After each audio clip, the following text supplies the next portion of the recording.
জয় শ্রীহরি।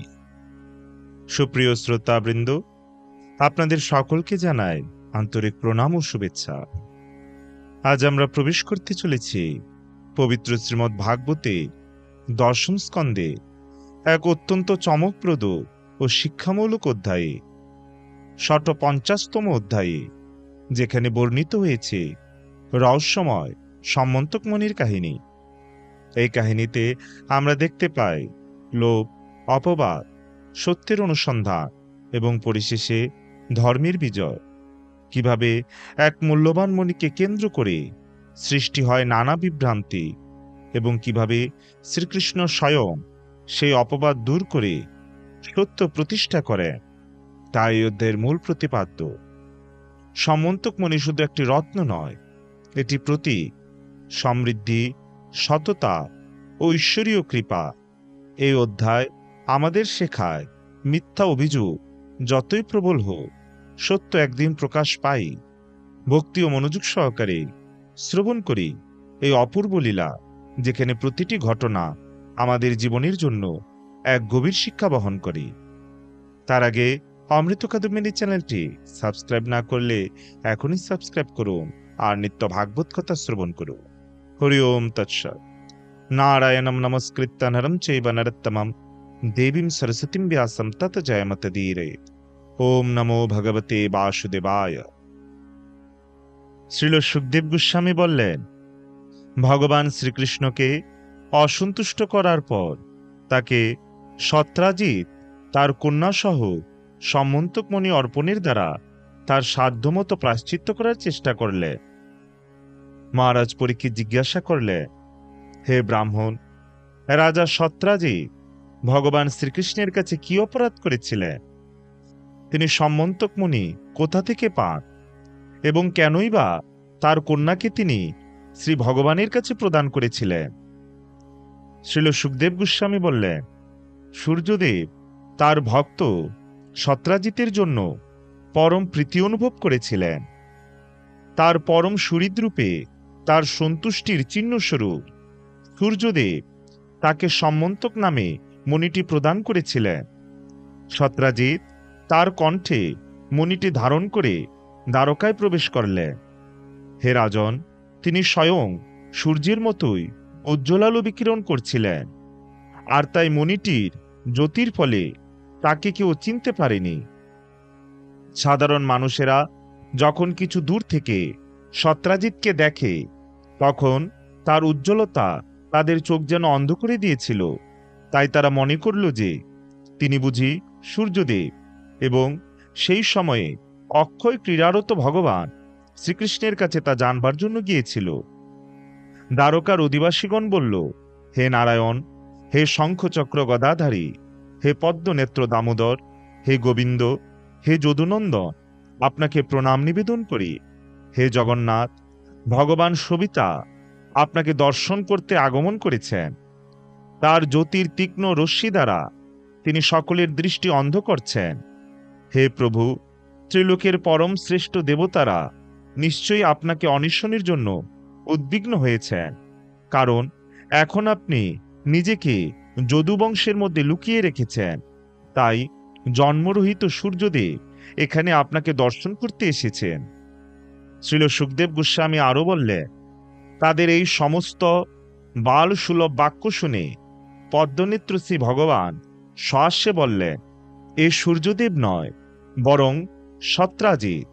তার মণির জন্য সে প্রখর দীপ্তিমান হয়েছে। রাজা সত্রাজিৎ উৎসব সহকারে মঙ্গলময় আচার পালন করে তার সুরম্য গৃহে প্রবেশ করলেন। তার পণ্ডিত ব্রাহ্মণেরা গৃহের মন্দিরে সম্মন্তক মণিটিকে সংস্থাপিত করলেন। হে প্রভু, প্রতিদিন মণিটি 8 ভার স্বর্ণ উৎপাদন করত, আর যে স্থানে এটি স্থাপন করা হয় এবং যথাযথভাবে পূজা অর্চনা করা হয়, সেই স্থানটি দুর্ভিক্ষ বা অকাল মৃত্যুর মতো দুর্যোগ এবং সর্পদংশন, মানসিক ও শারীরিক ব্যাধি আর প্রবঞ্চক ব্যক্তির প্রাদুর্ভাবের মতো অমঙ্গল থেকে মুক্ত হয়। কোনো এক সময় ভগবান শ্রীকৃষ্ণ মণিটি যদুরাজ উগ্রসেনকে প্রদান করার জন্য সত্রাজিৎকে অনুরোধ করেছিলেন, কিন্তু সত্রাজিৎ এত লোভী ছিলেন যে তিনি তা প্রত্যাখ্যান করেছিলেন। শ্রী ভগবানের অনুরোধ প্রত্যাখ্যানের ফলে অপরাধের গুরুত্বের প্রতি তিনি ভেবে দেখেননি। একদিন সত্রাজিতের ভাই প্রসেন তার কণ্ঠে উজ্জ্বল মণিটি ঝুলিয়ে অশ্বারোহণ করলেন এবং শিকার করার জন্য বনে গমন করলেন। একটি সিংহ প্রসেন ও তার অশ্বকে হত্যা করল এবং মণিটি গ্রহণ করল। কিন্তু সিংহটি যখন একটি পর্বত গুহায় প্রবেশ করল, তখন মণি অভিলাষী জাম্বুবানের হাতে সে নিহত হল। গুহা মধ্যে জাম্বুবান তার বালক পুত্রের জন্য সমন্তক মণিটি খেলনারূপে ক্রীড়া করতে দিল। ইতিমধ্যে সত্রাজিৎ তার ভাইকে ফিরতে না দেখে গভীরভাবে অনুতপ্ত হলেন। তিনি বললেন, আমার ভাই কণ্ঠে মণি ধারণ করে বনে গিয়েছিল, তাই কৃষ্ণ সম্ভবত তাকে হত্যা করেছে। সাধারণ মানুষ এই অভিযোগ শুনে গোপনে কানাকানি করতে শুরু করল। ভগবান শ্রীকৃষ্ণ যখন এই গুজব শুনলেন, তখন তিনি তার যশে লিপ্ত কালিমা মোচন করতে চাইলেন। তাই তিনি দ্বারকার কিছু নাগরিকদের সঙ্গে নিয়ে প্রসেনের পথ অনুসরণ করে যাত্রা করলেন। বনমধ্যে তারা প্রসেন ও তার অশ্ব উভয়কেই সিংহ দ্বারা নিহত দেখলেন। পর্বত পৃষ্ঠে তারা সিংহটিকেও জাম্ববান দ্বারা হত হতে দেখলেন। শ্রী ভগবান তার প্রজাদের ভাল্লুক রাজের ভয়ঙ্কর নিবিড় অন্ধকারচ্ছন্ন গুহার বাইরে রেখে তারপর তিনি একাকী প্রবেশ করলেন। সেখানে ভগবান শ্রীকৃষ্ণ সেই মহামূল্যবান মণিটি একটি শিশুর খেলনা করা হয়েছে দেখতে পেলেন। সেটি তুলে নিয়ে আসার সংকল্প করে তিনি শিশুটির কাছে গেলেন। সেই অসাধারণ পুরুষকে তাদের সামনে দাঁড়িয়ে থাকতে দেখে শিশুটির ধাত্রী ভয়ে চিৎকার করে উঠল। অমিত বলশালী জাম্বুবান তার কান্না শুনে ক্রুদ্ধ হয়ে শ্রী ভগবানের দিকে ছুটে এলো। তার প্রকৃত মর্যাদা সম্বন্ধে অজ্ঞ হয়ে এবং তাকে জড়জাগতিক একজন সাধারণ মানুষ মনে করে জাম্ববান ক্রুদ্ধ হয়ে তার প্রভু পরমেশ্বর ভগবানের সঙ্গে যুদ্ধ শুরু করল। বিজয়ীচ্ছু দুজনেই ভয়ঙ্করভাবে দ্বন্দ্বযুদ্ধ করেছিল। পরস্পরের বিরুদ্ধে বিভিন্ন অস্ত্র দিয়ে লড়াই হচ্ছিল এবং তারপর পাথর, গাছের গুড়ি ও শেষ পর্যন্ত হাত দিয়ে এক টুকরো মাংসের জন্য যুদ্ধরত দুই বাজ পাখির মতো তারা যুদ্ধ করেছিল। দিবারাত্রি অবিশ্রান্তভাবে 28 দিন এই যুদ্ধ চলেছিল এবং দুই প্রতিপক্ষ পরস্পরকে তাদের মুষ্টি দিয়ে বজ্রের মতো আঘাত করছিল। ভগবান শ্রীকৃষ্ণের মুষ্টির আঘাতে তার স্ফীতকায় পেশিগুলি শিথিল হয়ে গিয়েছিল, তার শক্তি কমে আসছিল এবং তার ঘর্মাক্ত অঙ্গ নিয়ে জাম্ববান অতিশয় বিস্মিত হয়ে অবশেষে শ্রী ভগবানকে বলেছিলেন, এখন আমি অবগত হলাম যে আপনি সকল জীবের প্রাণস্বরূপ এবং ইন্দ্রিয়, মন ও দেহগত বল সকল জীবের আপনি আদিপুরুষ, সর্বশক্তিমান পরম নিয়ন্তা শ্রীবিষ্ণু। আপনি সকল জগৎ স্রষ্টাগণের পরম স্রষ্টা এবং আপনার যাবতীয় সৃষ্ট বস্তুর আপনিই নিহিত সারতত্ত্ব। আপনি সকল সংহারকর্তারও সংহারকর্তা, পরমেশ্বর ভগবান ও সকল আত্মার পরমাত্মা। আপনিই তিনি যিনি সমুদ্রকে পথ প্রদানের জন্য চালিত করেছিলেন, যার কটাক্ষপাতে, যার ঈষৎ ক্রোধ প্রকাশে জলের গভীরতার মধ্যে কুমির, তিমিঙ্গিল, মৎস্য কুপিত হয়ে উঠেছিল। আপনিই তিনি যিনি তার কীর্তি প্রতিষ্ঠার জন্য এক বিশাল সেতু নির্মাণ করেছিলেন, যিনি লঙ্কাপুরী দহন করেছিলেন এবং যার বাণে রাবণের মস্তকগুলি বিচ্ছিন্ন হয়ে ভূতলে পতিত হয়েছিল। শ্রীল সুখদেব গোস্বামী আরো বললেন, হে রাজন, ভগবান শ্রীকৃষ্ণ তখন সত্য হৃদঙ্গমকারী ঋক্ষরাজকে সম্বোধন করলেন। পদ্মনেত্র দেবকী সুত শ্রী ভগবান তার আশীর্বাদ প্রদায়ী হস্ত দ্বারা জাম্ববানকে স্পর্শ করে মহিমাময় কৃপা সহকারে মেঘগম্ভীর স্বরে তার ভক্তকে বলেছিলেন, হে ঋক্ষাধিপতি, এই মণির জন্য আমরা তোমার গুহায় এসেছি। আমার বিরুদ্ধে মিথ্যা অভিযোগ খণ্ডন করার জন্য আমি এই মণিটি ব্যবহার করার মনস্থ করেছি। এইভাবে সম্মোদিত হয়ে জাম্ববান সানন্দে মণিটির সঙ্গে একত্রে তার দুহিতা কুমারী জাম্বুবতীকে শ্রীকৃষ্ণকে নিবেদন করে তাকে সম্মান জ্ঞাপন করল। ভগবান শৌরী গুহায় প্রবেশ করার পর দ্বারকার জনগণ, যারা তার সঙ্গী ছিলেন, তারা তাকে বেরিয়ে আসতে না দেখে 12 দিন অপেক্ষা করে শেষ পর্যন্ত তার স্থান ত্যাগ করে অত্যন্ত দুঃখিত হয়ে তাদের নগরীতে ফিরে যায়। যখন দেবকী, রুক্মিণী দেবী, বসুদেব এবং শ্রী ভগবানের অন্যান্য আত্মীয় বন্ধুরা শুনলেন যে তিনি গুহা থেকে বার হননি, তখন তারা সকলে শোক করতে লাগলেন। সত্রাজিৎকে অভিশাপ দিতে দিতে দ্বারকার অধিবাসীরা চন্দ্রভাগা নামে দুর্গা বিগ্রহের কাছে গিয়ে শ্রীকৃষ্ণের প্রত্যাবর্তনের জন্য প্রার্থনা জানালো। যখন নগরবাসীরা দেবী পূজা শেষ করল, তখন তাদের প্রার্থনা পূরণে প্রতিশ্রুতি দিয়ে দেবী তাদের উত্তরে আশীর্বাদ প্রদান করলেন।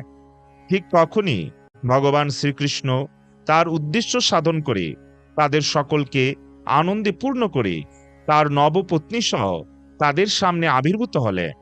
সঙ্গে তার নতুন পত্নী ও কণ্ঠে সম্মন্তকমণি ধারণ করে ভগবান ঋষিকেশকে যেন মৃত্যু হতে ফিরে আসতে দেখে সমস্ত জনসাধারণ আনন্দোৎসবে মেতে উঠল।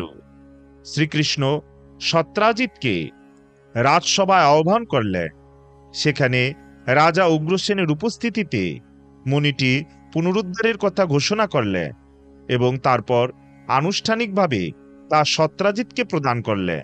অত্যন্ত লজ্জায় তার মস্তক অবনত করে সত্রাজিৎ মণিটি গ্রহণ করলেন এবং সর্বক্ষণ তার পাপপূর্ণ আচরণের জন্য অনুতাপ অনুভব করতে করতে গৃহে প্রত্যাবর্তন করলেন।